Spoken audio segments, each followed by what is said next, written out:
Kalunzi Forest Reserve was gazetted in 1932 and covers an area of 147 square kilometers in the Albertine Rift, not far from Queen Elizabeth National Park.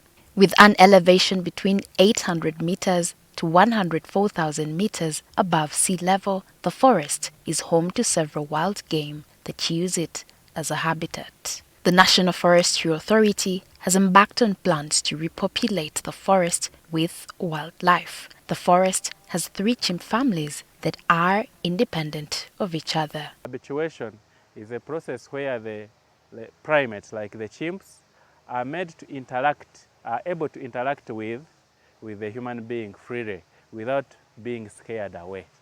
The project has also supported the habituation of the second group. These groups don't interact.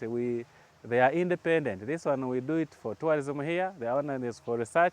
The Investing in Forests and Protected Areas for Climate Smart Development project has also seen employees of the reserve trained in tourism and tourist handling to help boost visitor flow to the forest reserve. Through the IFPA-CD project, the employees have also been given equipment to aid their work. So they have trained our tour guides at some point.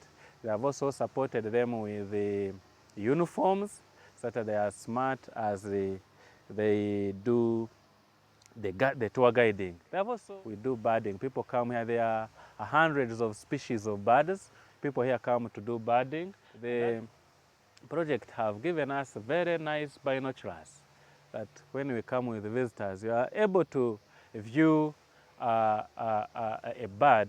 The forest teems with a host of various species of mammals, birds, and insects for tourists. Some are unique to the forest, like the rainbow butterfly. We have got the bird species, which are around 378 species of birds. Some of them are endemic to this forest that you will not get them elsewhere. We have got the butterfly species. Some of them are called Kalunzi butterflies. So you cannot get them elsewhere unless you come to Kalunzi here. We have around 30 species of mammals here. And out of the 30, 8 of them are primates. Now the primates are also divided into 2. We have the nocturnals and we have the dinos. Now the nocturnals are 2. We have the bush babies or bushman potters. And then the galagos, they are very small,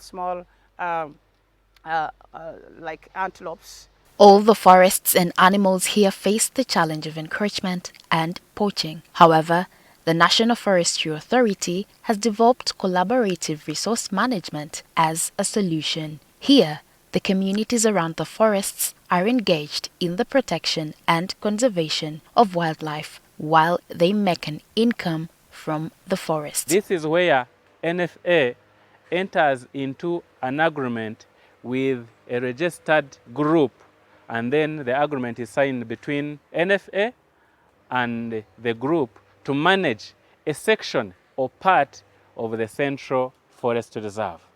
These groups have talked about, we do together what we call forestry patrols. Weekly, we have a combined NFA, we do daily patrols, but with CFM, at least weekly, we are able to move with the protection team within a CFM to do forest protection, where we do patrols through these forests. One of the ways the community is engaged in forest and tree conservation is to allow them access to the forest for products that they need for their everyday life at a level that ensures the forest is not depleted.